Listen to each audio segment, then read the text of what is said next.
And we are live. Welcome to MLB Live Before Lock. It is Tuesday, May 23rd. I am Josh Engleman. I am joined by Adam Scherer. We are brought to you by BetMGM.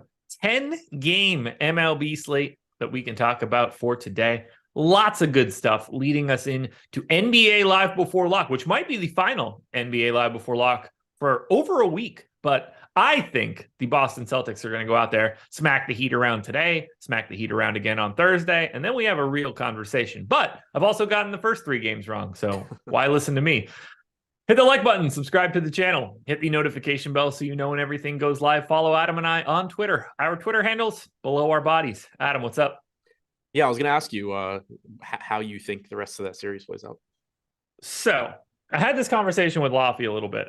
And I want to get your, I don't want to say take, because I think you're going to be more on my side here. But I think it's like 149 times the team has been down 3-0. They've never come back. It's obviously going to happen at some point in time. I think you and I would agree on that. Yes. Cool. Fantastic. Great start. I didn't think you were asking. It was rhetorical. I figured you would just be able to mumble yes quickly, but neither here nor there. So down 3-0.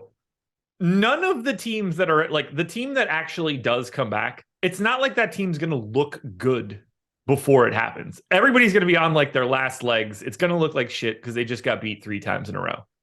That's just how it's going to be. There's no momentum down 0-3 unless there's an injury or something that's crazy. The Boston Celtics against the Miami Heat is probably the biggest or the most likely team to ever come back from a 3-0 deficit in comparison to everything else, given where we started before the season started or series started. Yeah, I don't disagree with that. That's kind of Neil and I talked about it this morning. Like, I think there's a good chance Miami just ends it tonight. Mhm. Like, Boston very well may be checked out. But like you said, a team down 3-0 is never going to, typically not going to look good. Right. You know, obviously, like the Lakers, you could tell were, you know, down 3-0. They were still completely in it.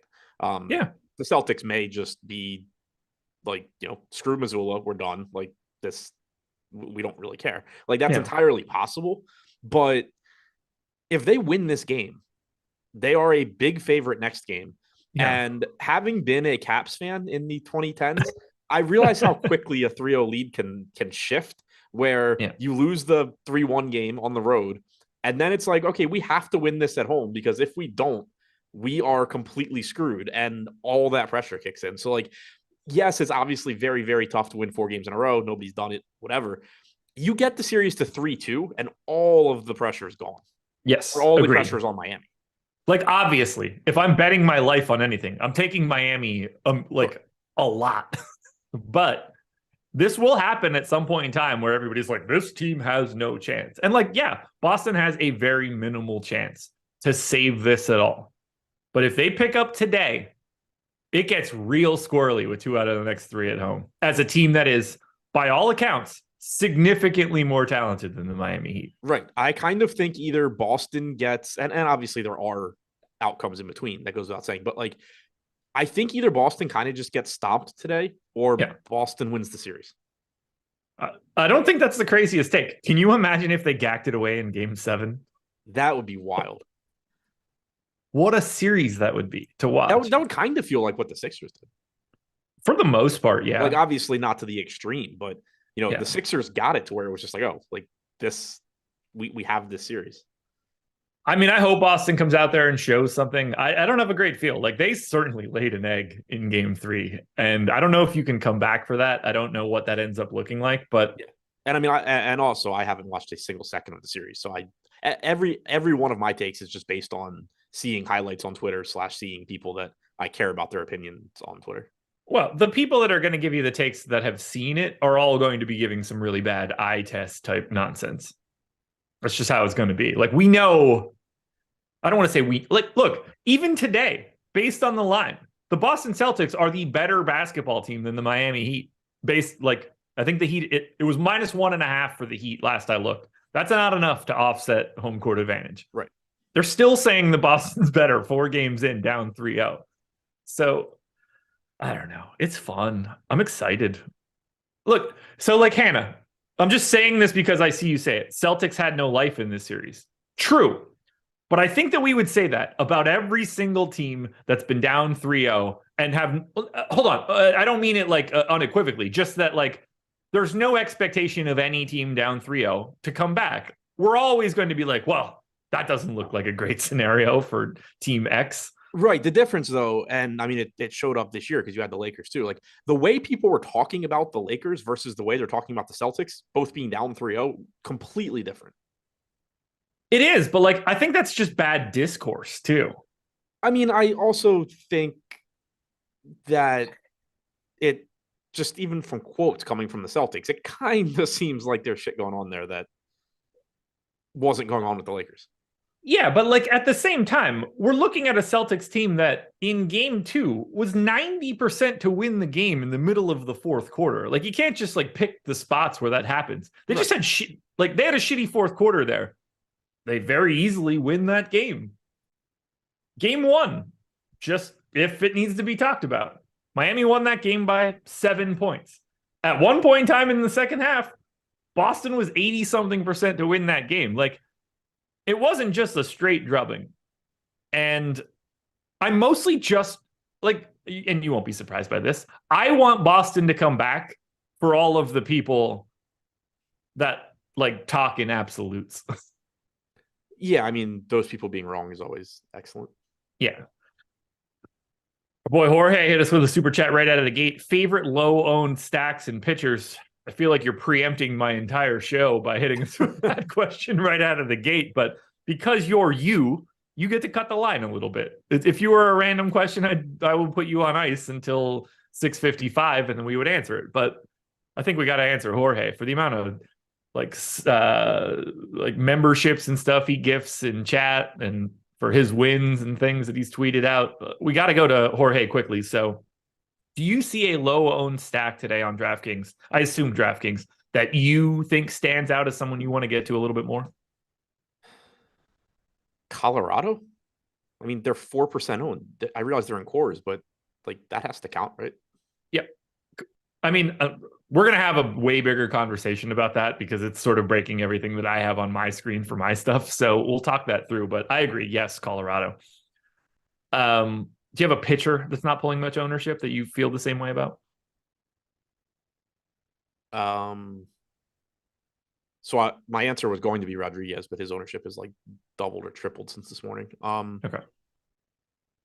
Because Senga's gone. Wait, what happened? Cody Senga's not pitching anymore. I definitely knew that. Yeah, Tyler McGill. I was just going to tell you it was Tyler McGill, and you just wouldn't stop talking. I mean, as far as sub 10% owned pitchers on DraftKings, I would say like probably Mackenzie Gore or Alex Cobb. Just on the off chance, what would you say? How deep do you see Tyler McGill going in this game? If you had to say it in outs. I don't know. Just fine. I'll have that answer in like 5 seconds. No big deal. So here's what we're going to do. When's the last time you and I did a live before lock show? I have no idea. So I have restolen my mechanism to work through these things by making you rank the 4 best things for each game. And that's what we're going to do here. I would say 15 to 16 for McGill, by the way. Okay. We're gonna zip through all 10 games, just giving your high-end thoughts on all 4 pieces of each game. And then we'll talk about top stacks, top pitchers, and if anybody has any questions, we'll go from there. But I think that's the easiest way for us to get through most of what we need to do here. So I'm ready to get started if you are. Yeah, I'm reloading stuff to run some lineups now. Minnesota's starting lineup changed. But yeah, good to go. All righty. McGill out. Solano's in for Correa if you missed that one. 16.17. That's one I don't have to worry about. So let's start it off. Yankees, Orioles. Your Orioles, by the way. Pretty sizable underdogs. They have a giant. Or they don't have a giant. They've got the lowest implied total of anybody on the slate. Garrett Cole going for the Yanks, 37% owned at 11,200. Kyle Bradish going for the O's, unowned. I'm going to pose this question to you. We don't need to dig into the intricacies of either one of these teams yet. Yankees bats, Orioles bats, Garrett Cole, Kyle Bradish. How do you want to rank those 4? Cole, Yankees, Bradish and the O's are really similar to me. Like they're both not going to be popular. They're both in tough spots. They both have reasonable ceilings. I guess I'll go Bradish because he's relatively cheap at 7,200, and then the O's. Would you say that there's a pretty firm line drawn in the sand between Yankees bats, Cole, Yankees bats, big line, Orioles bats, Bradish, or Orioles bats closer to Yankees? I think the big line is after Cole. Okay. Anything you want to add there separating Yankees bats from Orioles bats other than the fact that one of them gets to face Cole? Yeah, I mean, one of them isn't facing Cole. One of them has an implied run total of 4 run higher.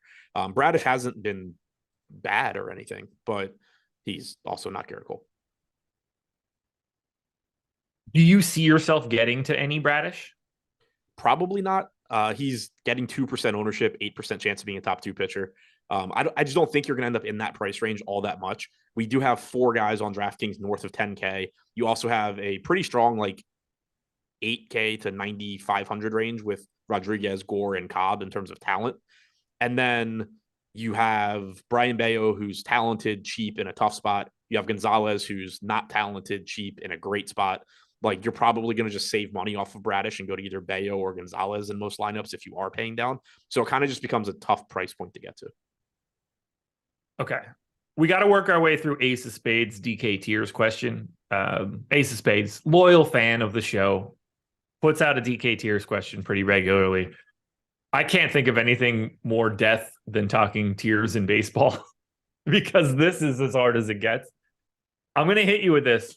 Are you ready to sort through what I'm about to ask you? Yep. All right. Tier 1. Are you pulling it up by any chance? I have it up. Okay, perfect. Acuna, Judge, Laffy's daughter, and Tatis. What? You're done. Oh.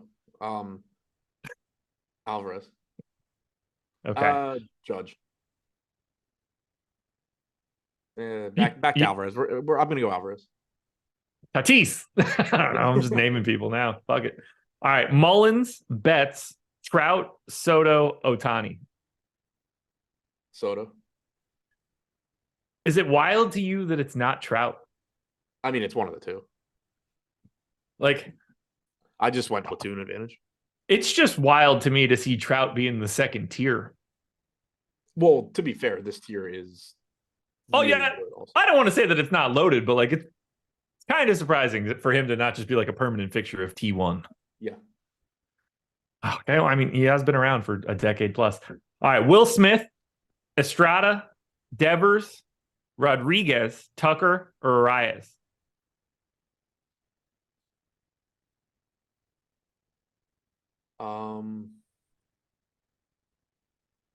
I'll go Tucker. Okay. I'm intrigued by Will Smith there. He's like the only one I don't like. Well, him. I just look at it like catcher on the road. The only problem is obviously Strider is good. You don't need a catcher in tiers either. Like that has nothing to do with anything. No, but he's still a real bat, whether he's a catcher or not. Yeah, but he's not Devers, Rodriguez, or Tucker. Fair. And he's facing Strider instead of Canning, Medina, or Colin Reyes. Will Smith averaging more fantasy points per game than everybody else in his tier. Thank you for that amazing analysis. You know me, man. I like to give you the back of the baseball card stuff. Who needs real advanced stats these times? By the way, I think the BVP looks great today. I think weather is going to be really interesting. I believe Will Smith is 2 for 3 against Strider in his career, so I assume he's a 667 hitter moving forward. All right, do you have tier 4 in front of you? Olsen, Alonso, Muncy, Witt, Soler, Chris Bryant. Don't pick him. Altuve. Soler. Okay. I thought I was going to get a soda sip there. Wow, so many names. I assume you're going to say Rutschman because you're a homer, but Freeman, Perez, Rutschman, Bogart, Blackman, Diaz, McMahon, and Cooper. And finally, Murphy, Herner, Yoshida, Rizzo, Verdugo, Pena, Bregman, and Correa.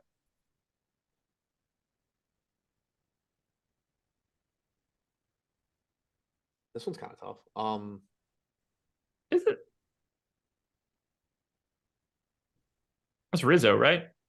I was thinking Bregman. Mm. Really, I think you could just make a case for like most of the tier: Yoshida, Rizzo, Verdugo, Pena, Bregman. I don't think you go Correa against Cobb. No. And other than that, I don't really care. I like the lefty righty in New York. Yeah, Bradish gives up more power to righties typically, though. Fair enough. Appreciate you. Ace Spades. We're going to game 2. We're moving quickly. Nats and Padres. Padres big favorites here over the Nats. 60-40 in this one. Mackenzie Gore. Shasta, North Carolina. Not too far away. Weifel, what up? Yu Darvish going for San Diego. 6% ownership going to Gore. 13% ownership going to Yu Darvish. Before I ask you of these 4, revenge narrative for Mackenzie Gore? Yeah, of course. Obviously. Rank them. Darvish 1. Either Gore or the Padres 2, the other one 3, Nats 4. Wait, do that again? When Darvish you say the other one, it's really hard to keep track. What? When you were like the other one, and I lost everything in my Darvish mind. 1. Got it. Padres and Gore 2, 3. I don't really care which order. Okay. Nats 4. Okay. Where would you draw the line in that group? After Darvish, and then again before the Nats. Okay. Well, we will quickly move to Braves Dodgers. Braves big favorites here. Spencer Strider on the bump for Atlanta.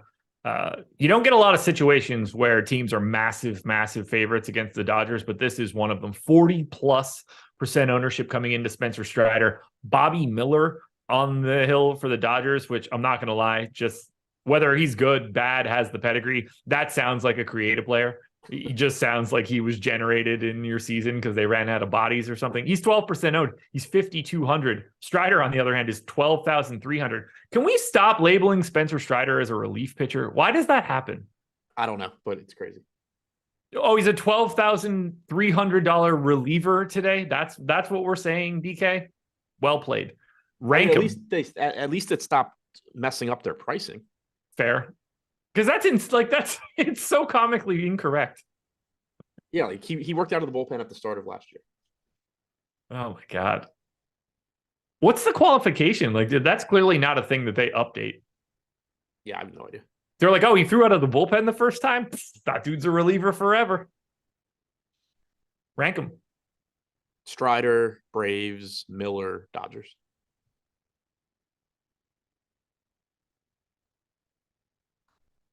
Miller before the Dodgers because of Miller's talent or because of Strider's talent? And Miller's price tag. Okay. Like Miller's not, I mean, it's his major league debut. He's probably not going to do well here, but he's only 5,200. Sure. Tough matchup and all that. Not great numbers at AAA this year, better numbers at AAA last year, but he's only 5,200. So like if you need to pay all the way down for a pitcher, your options are basically Bobby Miller, Luis Medina against Seattle, who we actually have with a higher top 2 pitcher percentage. I don't really see it. Mike Myers against Detroit, or Austin Gomber in Coors. If I'm paying all the way down, I probably am going Miller first. All righty. Well, 420 people in here. Fun. Hit the like button if you can. Let's get that bad boy up to 100. 42 of you need to hit that like button. We've got 58 right now. And we got to talk about the lineup generator. This is big for baseball. 50% off your first week of the lineup generator, as long as you click the link in the description. That is less than $5 for your first week.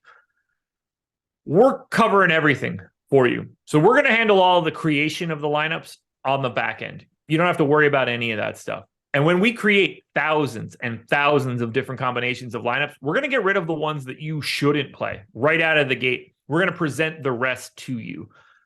You want to pick your stacks on FanDuel or DraftKings? You can do that. 5 threes on DK, 5 without another stack, 4 fours if you want to. On FanDuel, we're talking 4 fours, 4 threes, 4 2-2s. So you'll pick your stack. If you want to lock a player in, you can do that. You can swap players around after you generate the lineup. You can do that as well. Export up to 20 via CSV.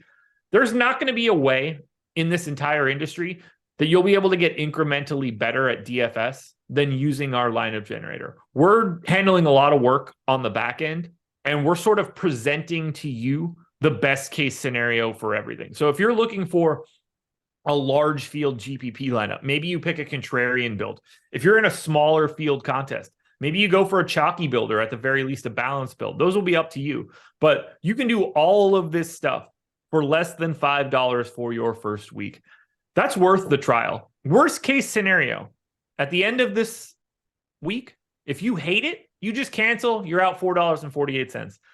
You're not going to find a better deal elsewhere in this industry. So if you want to get a little bit better at MLB DFS, if MLB is not your cup of tea, we have a PGA lineup generator that will help you out every single week. Golf never goes anywhere. Check them all out. Links in the description. Thank you, Jordan, for pulling up that lineup generator, by the way. Let's go to game 4. Twins and Giants. Twins are the favorites in this one. Your boy, Sonny Gray, on the hill for Minnesota. Alex Cobb going for the Giants. Sonny Gray, 10,600, so I think you win your bet again. 15% owned. 5% ownership going to Alex Cobb right now. Rank this game. This one's interesting. Yeah, Sonny Gray 1, Cobb 2, Twins 3, Giants 4. But I think the line is after Gray and then also like after the pitching. Probably not all that interested in the bats in this one in the aggregate. Yeah, I mean, it's worth noting, I guess, that it's like 80-something degrees in Minnesota, so the ball should carry a little bit better. But Sonny Gray, really good at limiting power and really good at getting strikeouts. Second highest strikeout percentage on the slate behind Strider, not including Yuri Perez in his 2 starts. Alex Cobb, not as good at getting strikeouts, decent, 20, 21%, but still good at limiting power, just a good pitcher. He's less expensive at 8,300. Again, I don't think I end up in that price range a ton, but you do have quality arms there, including Cobb. The Twins have a 4.3 implied run total. Not terrible. Correa not starting, as I mentioned before. Donovan Solano has replaced him, so that waters down the lineup a little bit. But I think I get the Gray the most, probably followed by Cobb, maybe followed by the Twins. Okay. Aiden Elston asked the question, can 4-4 win tournaments? Absolutely. Yeah. Do you run it on DraftKings? Yes. Okay. Would you put that, where would you, like, if you were going to rank stacks? Because on FanDuel, it's like pseudo obvious to go 4-4. It's a little bit different on DraftKings because you can have 5 guys. But like, what is your priority on DK if you have anything one? with 5? And then 4-4 would be like the next best. Yeah, like I generally create the same amount of 5-3, 5-2, 5x on DraftKings, and then I create less 4-4 and 4-3. Okay. I think they will appreciate that sort of information. So appreciate you answering that one. Let's move it on to the next one then. Brewers and Astros. 4.4 run implied total for the Brewers, 4.9 for the Stros. Colin Ray and JP France going in this one. No ownership coming to either pitcher. They're both sub 8K. How are you ranking this one? I assume it's the opposite of the last game. Yeah, finally, I think this is the first game you get to where it's just bats, basically. Houston 1, Milwaukee 2, France 3, Ray at 4. Sets up as a good spot for Houston. Ray hasn't gotten hit as hard as I expected him to, but again, early in the season, we'll see what happens, but clearly a difficult matchup for him. You have Jose Altuve back. So, Mauricio Dubon homered yesterday. So it's not like Altuve being out hurt, but you're going to prefer stacking Houston when they have Altuve's bat in there. Bregman, Alvarez, Tucker, Abreu, Pena, very solid 1 through 6. And then the bottom of the order, you still get some value to offset how expensive those top guys are. Abreu hasn't been hitting for power this year, but he is only 2,900. Diaz catching at 2,500. Jolks has some power, batting 9th at 2,400. On the other side, I don't really know what to make of JP France. He's put up pretty good strikeout numbers in the minors, but it also took him a while to get to the majors. He's like 28. Not much of a sample size at all in the majors, but it is a hitter-friendly park. It is a Brewers lineup that is cheap and has power. On DraftKings, the most expensive hitter in this lineup is Christian Yelich at 4,500. Tellez is second at 41. And then Willy Adames is third at 3,700. So really cheap, high upside stack that you can get to and, play good pitchers around them. Okay. Where are you drawing lines for this one? Sort of after the offenses. Yeah, I was going to say like above the pitchers for sure. After the offenses and then again after France. Okay. Cubs and Mets, 4.4 run implied total for the Cubbies, 4.3 for the Mets. So we've got a bit of a coin flip game here. Drew Smiley going for Chicago. Tyler McGill now going for the Mets. That was very obvious information that everyone should have had as of 27 minutes ago. 10% ownership coming into Smiley, just 4% coming into McGill. Both guys basically priced exactly the same. It's a weird one. I don't know if you want anything in this game. Yeah, it's a really weird one. Like if you get to a little bit of Smiley or McGill, it's fine at their price tags. They're just kind of priced where they should be, but neither one's a great strikeout pitcher. McGill had a solid year last year. He's really struggled this year. Neither one's an offense that I love taking pitchers against. The Mets have a ton of quality hitters. The Cubs do too. Neither pitcher is a pitcher I love targeting against. I think if I had to choose a side, I would probably go to the offenses first. But even there, I don't really have a preference between the Cubs and Mets. I don't really know how to rank this one other than they're all very, very similar. Just going to point him out right here. Eduardo Escobar, 17% owned in our ownership. 2,500. Everybody else is 6% or less. Does he just stand out to you as like the clear pseudo best bat because of the MPE and the price tag? Yeah, I mean, the price tag just stands out. Like you look at the top of the Mets lineup, you have 4,400 to Nimmo, 4,500 to Lindor, 5,200 to Alonso with $2,500 Escobar sandwiched in between. You do also have a $2,600 Mark Vientos hitting 5th, first base, third base though. So, typically you can find better first baseman and third baseman than you can second baseman and third baseman in Escobar's case. Yeah, good so spot I should there. say first baseman versus second baseman. Gotcha. This one's just sort of a grab bag though, right? Like every piece is sort of on the table it's pretty equal across the board. Yeah, every piece looks fine. None of it looks like spots that I expect to, be jamming in. Engelman, the biggest bee in all of the industry. He's a snake. Why am I a snake? That implies that I'm like doing underhanded things to the rest of the industry. I've been in the exact same place for 5 years. Doesn't know what you're doing doesn't mean, malintent. Yeah. Yeah, like that's a weird one. Snake? That implies me being like a bad guy behind the scenes to like undermine the company. That's just a weird one. I agree that I'm probably the biggest bee in the industry, but I mean, come on, snake, pick a different animal. All right. One more game before we take another quick. What'd you say? Did you say? I heard you. Royals and Tigers. Tigers, pretty sizable favorites. I'm guessing the Tigers imported a different team or something. Daniel Lynch going for the Royals. Eduardo Rodriguez. Nope. Not Daniel Lynch. Mike Myers. Mike Myers going for the Royals. Is that the second time I've heard you say Mike Myers during the show? Is there another one? No, I've just already referred to the one that you didn't know was pitching. Interesting. How did that come up? Daniel Lynch didn't get recalled from AAA. They're having him do another rehab start. I can't. When you hear Mike Myers, what do you picture? The actor? Yeah. Do you picture anything specifically when you hear that? Austin Powers. Okay, fair. Do you know what I picture? The Dana Carvey movie. Oh no, you're not turtled enough for the Turtle Club. Yeah. No, I immediately picture him just standing there dumbfounded next to Kanye when Kanye tells everybody that George Bush doesn't care about black people. I don't know if I've ever seen that clip. Are you serious? Yeah, I mean, I know the quote, but I don't know that I've ever seen the clip. So it's like I had no idea what it was from. Do you know the context? No, I had no idea that it had anything to do with somewhere Mike Myers would have been. So it's Hurricane Katrina. Like, I knew it was Hurricane Katrina related. Telethon or whatever. Okay. And it's Mike Myers and Kanye West as the only two people on the screen. And Mike Myers has to do like a bit. And he's just like, it would be really great if everybody donated, the problems with the hurricane and blah, blah, blah. Like he's pitching it like, please donate. This is an awful, awful situation. Meanwhile, Kanye just off the reservation comment. Mike Myers goes back in, gives that same spiel again, basically. Kanye, George Bush doesn't care about black people. Mike Myers is like, looks at him. He's just like, yeah. I've never seen someone look less comfortable to be where they were than in that scenario. That's great. You need to go out of your way to see that. So you were in like high school for that, I guess, right? Yeah, I think I was in like 2005, I think. So I was in like 10th grade. Yeah. I remember seeing that at college. Insane. No, Wookie, no, I am not a Love Guru fan. I mean, the other obvious option for Mike Myers is Halloween.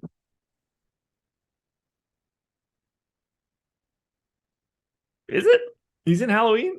No, but that's the name of the monster. Oh, Michael Myers. Yeah. Gotcha. No, I don't shorten his name. We're not tight like that. I didn't get that at first. I was like, I'm pretty sure I don't remember him being in it. He must have been in the reboot that you're thinking about. I didn't know where you were going with that at all.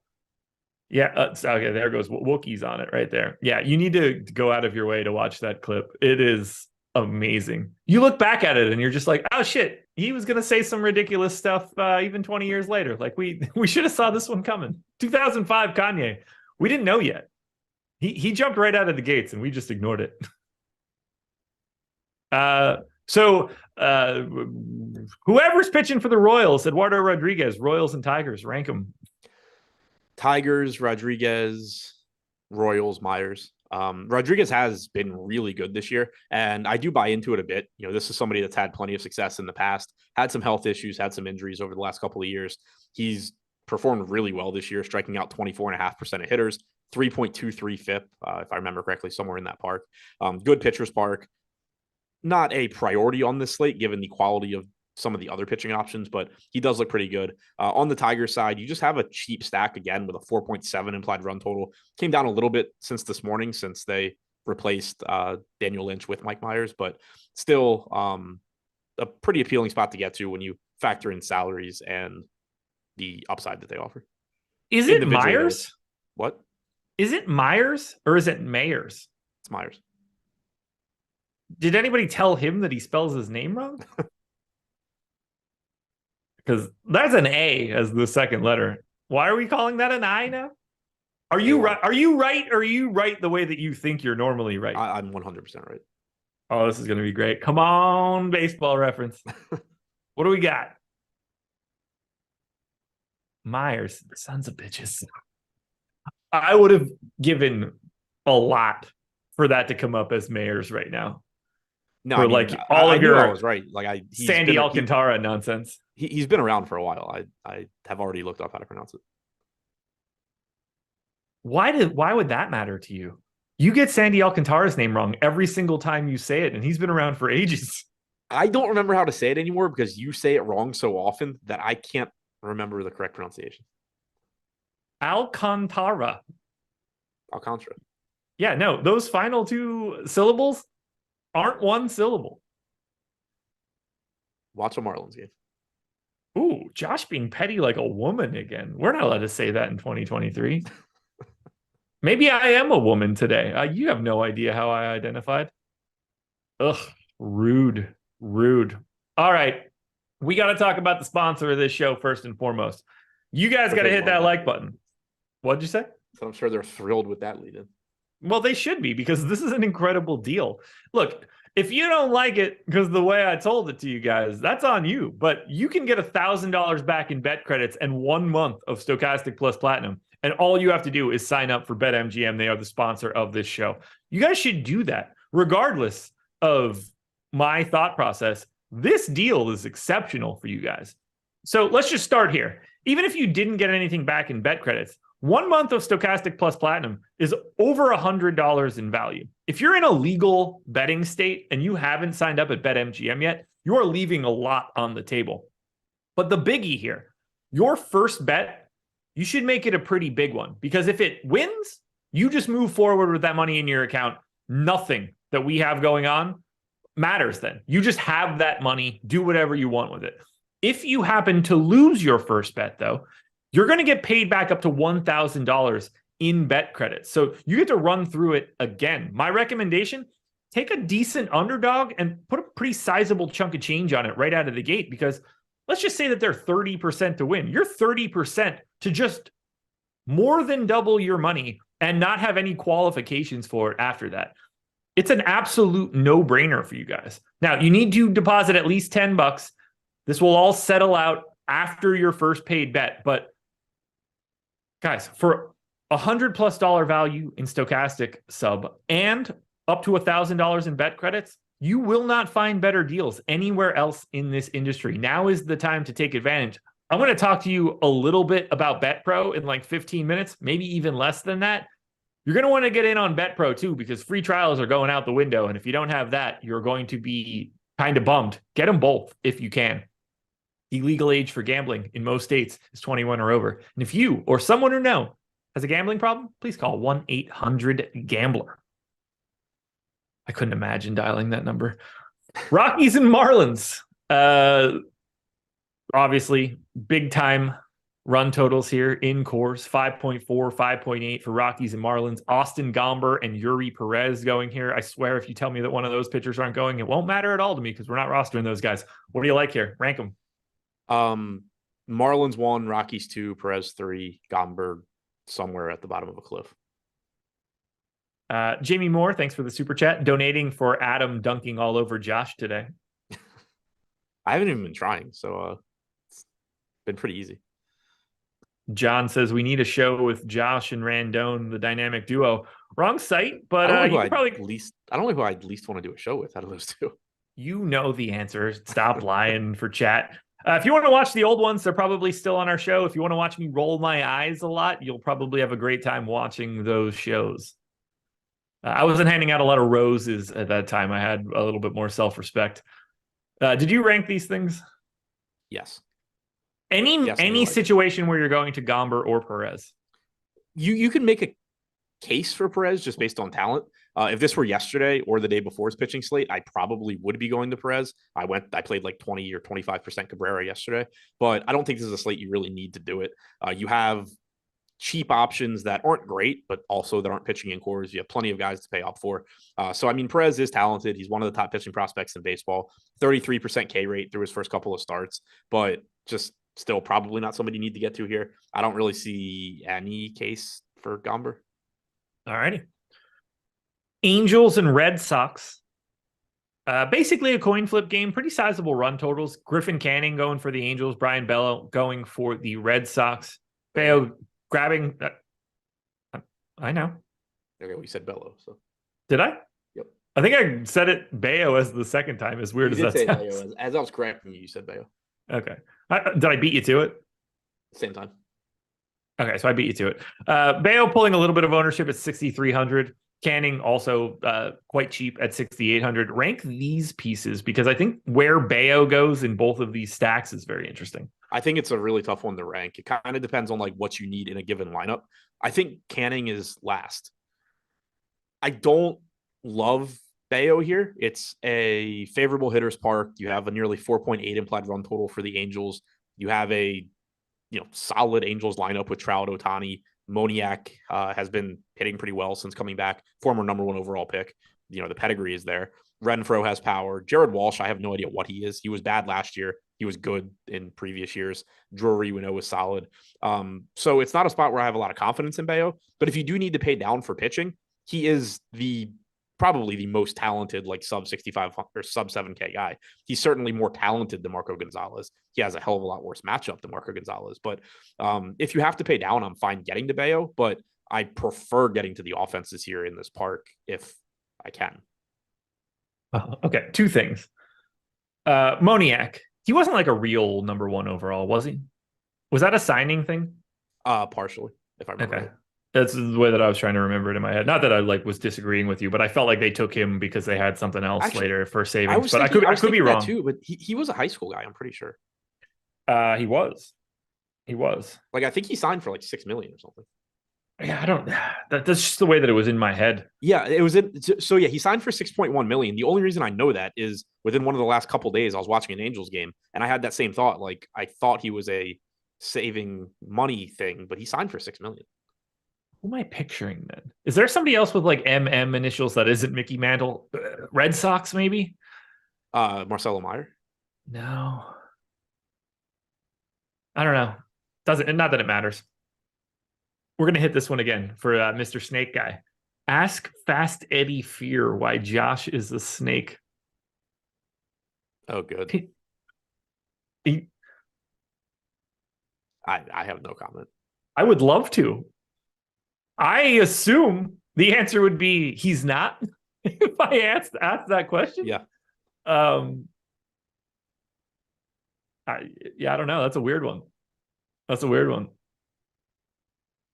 It's really fun to see people that think they know things. Yep. And have no idea what they're talking about.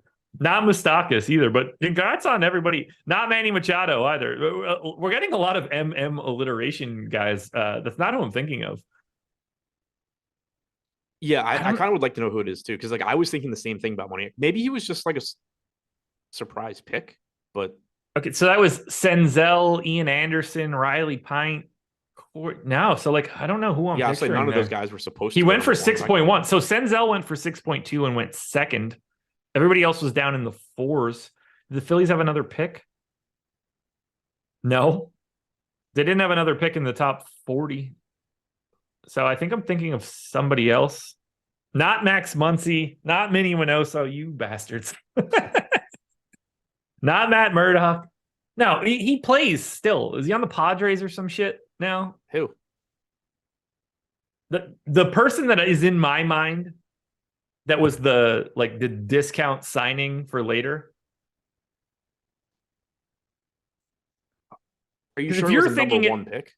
No, but I do think he was an early pick. Yeah. Not Meat Mills, not Mighty Mouse. I don't even know who Matt Mervis is. Not Men Miffy Mister. That's not even close. I don't know who I'm thinking of. I'm pretty sure whoever I'm thinking of was on the Red Sox like 4 years ago. Yeah, I can't. I'm looking at the number 1 picks. I can't figure out who you're possibly thinking of. I don't think that is my anchor point to this because I don't think I knew that he was the first pick, but in my mind he was like a pick that was undercut for a second pick, but that doesn't appear to be true either.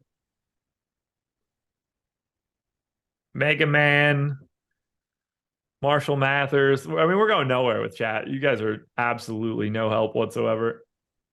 That's fine. Mariners and A's. Big time run total for the Mariners. A's not looking great. Marco Gonzalez and Luis Medina. Both of those guys pulling a little bit of ownership. Neither guy all that expensive. I have a sneaky suspicion that the Mariners offense is going to be first. Yeah.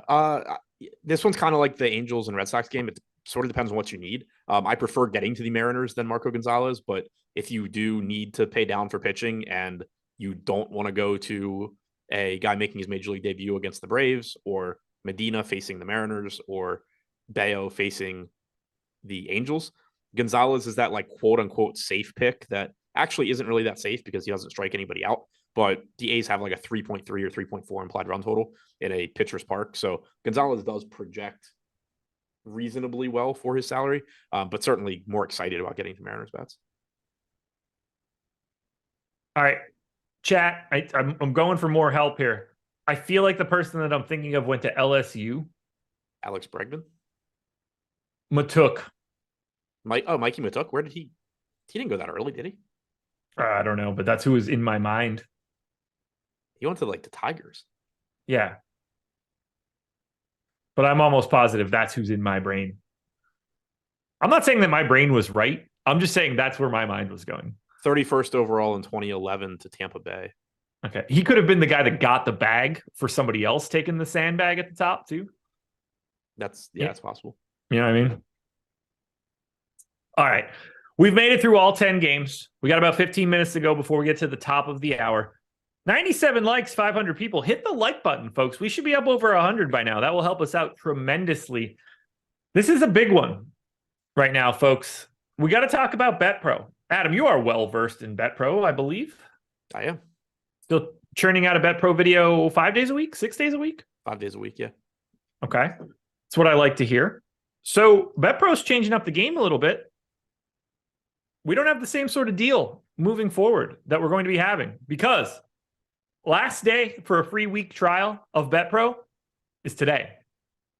If you guys wanted to get in for our BetPro package and you wanted to get a good deal for it, if you don't take advantage today, because this is the last day for a 7-day free trial, you're not going to have that option any longer. Discounted pricing for the first month, but for right now, link in the description, you can get a 7-day free trial. You guys should start there. So we've had this projection system for basketball and baseball and most of these other sports for a while now.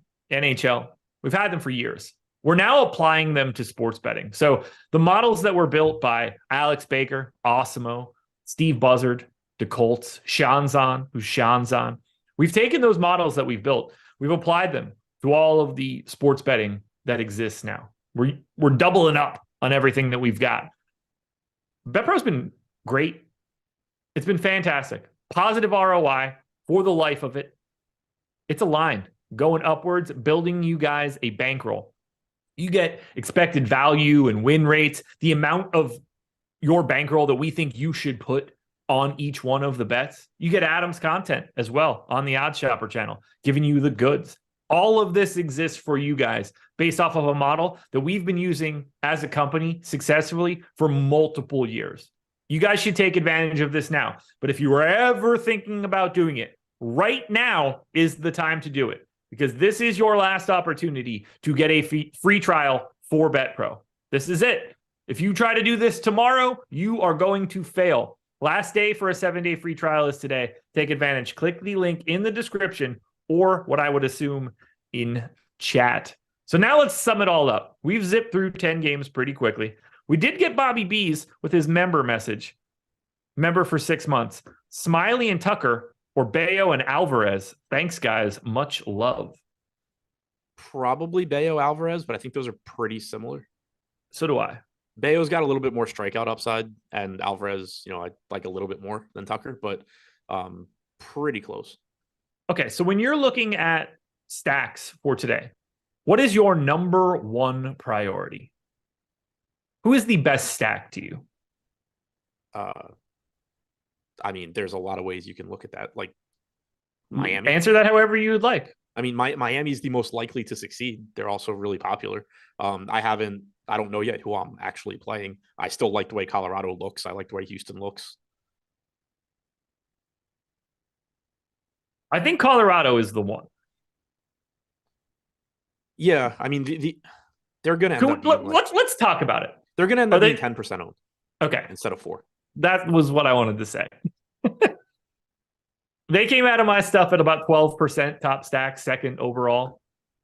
You feeling pretty comparable to that? Yeah.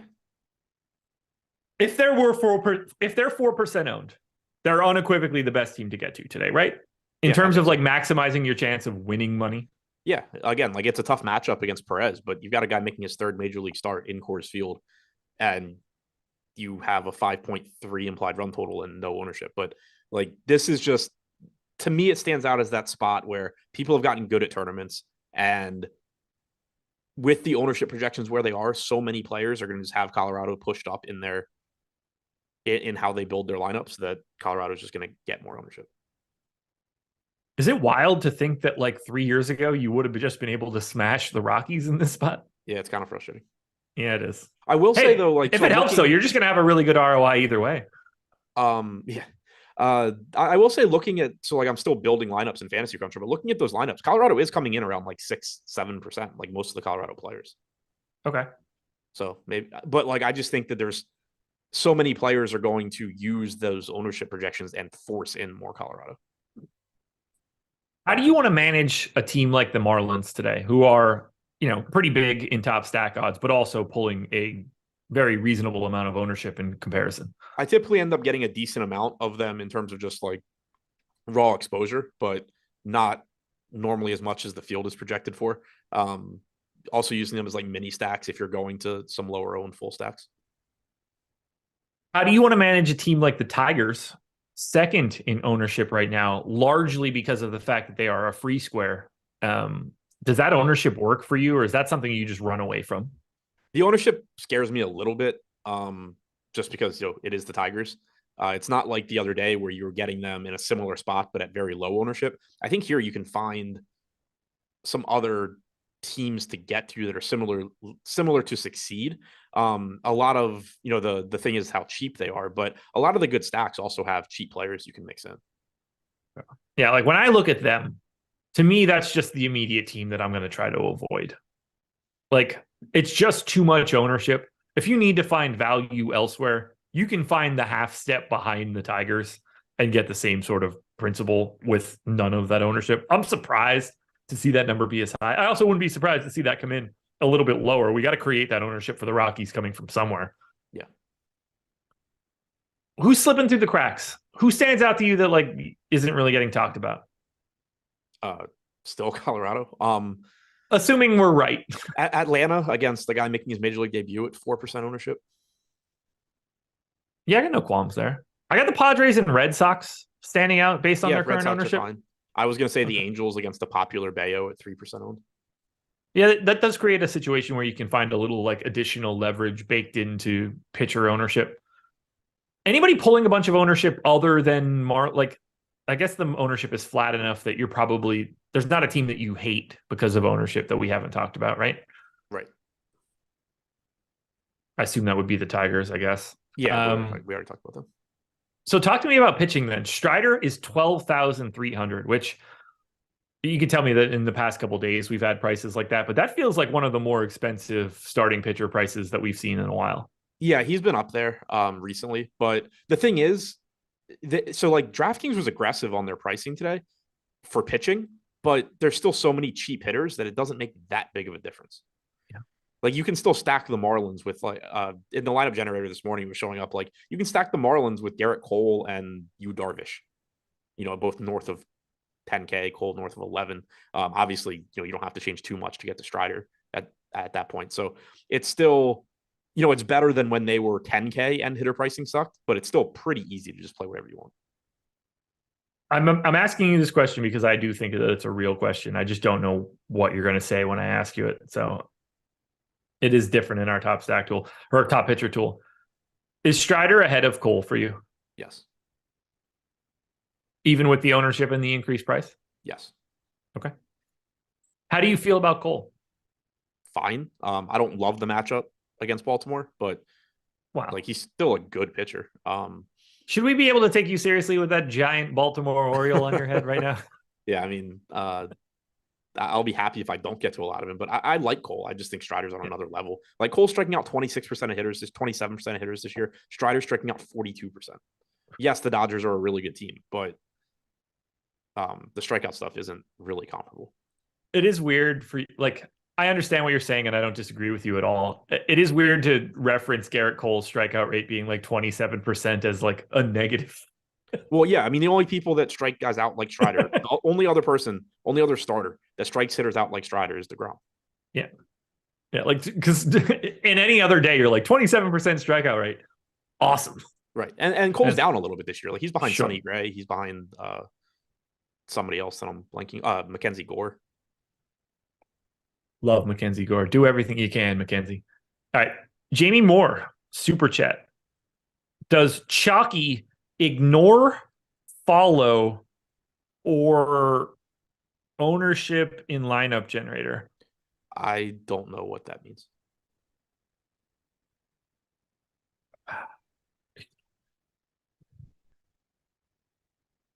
Okay, Jamie. So it only looks...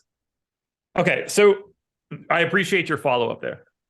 So a chalky lineup is not ignoring ownership. It is essentially, I don't want to say, like, it's using ownership to be chalky. It's just weighting projection more than it's weighting ownership. No, vice versa. It's weighting ownership more than it's weighting projection. No. If the lineup is chalky. No, ownership is going to follow projection. So it's just turning down the weights on being contrarian and increasing how much you're weighting your projection. No, it's a reverse of that. If you're generating a chalky lineup in lineup generator, ownership is carrying more weight. So, okay, I don't know how we actually weight it. I very much doubt that we actually have a setting saying just play popular guys as opposed to saying play highly projected guys that are probably going to be popular. Well, yeah, okay, so then we're on the same page there. If you're picking a contrarian build, we're not picking guys that have a lot of ownership that are still projected highly. That is going to weight our projection more than our ownership. Right. But so the opposite has to be the opposite. No, because why would you intentionally do that? Like, I'm not saying it's the weight, but ownership is going to carry a bigger weight in a chalky build than a contrarian build. I mean, I disagree with you. Now we just have to have an actual conversation. What am I missing here? If we're making one lineup that's chalky and one linup's the contrarian, the chalky lineup has to have a bigger weight to ownership than the contrarian lineup. Unless you're talking about a negative weight. No, I think you're just going to have a bigger weight on projection, whereas in a contrarian lineup, you're going to have a bigger weight on ownership, where less ownership is better. I think I'm right. Like you're never weighting ownership to be a good thing. In a chalky lineup, you're just weighting projection more and not caring about ownership. In a contrarian lineup, you're weighting ownership more, where ownership is a negative. I think our lineup generator is absolutely generating a lineup that's not going to show you 6 guys that have 2% ownership because we haven't projected well. Because if it's one of the best projected lineups, it's not going to be 2% owned. I'd like to see what the Rockies show up as right now. That would be a decent comp here. Because that's what we're talking about right now, the Rockies, right? I have no idea. Like that should be a contrarian lineup based on our ownership projections. Or at least balanced. Yes. Well, Jamie, I'm not going to lie. This didn't go the way that I wanted that question to go. Look, when you generate a chalky lineup, you should assume there's going to be heavy ownership to that lineup. And if you get a contrarian build, you should assume that there are pretty sizable chunks of ownership that are very, very low in that lineup. Those two things are going to happen. Anything else we haven't touched on? Favorite value pitcher before we get out of here? Probably Bayo. Interesting. Do you want to get all the way down to Myers by any chance at 4K? Not really. Okay. I don't think you need to. He threw 56 pitches in 2 3/3 innings in his last start. So Bayo at 63. You getting to Bayo before you go to Bobby Miller? Probably. Okay.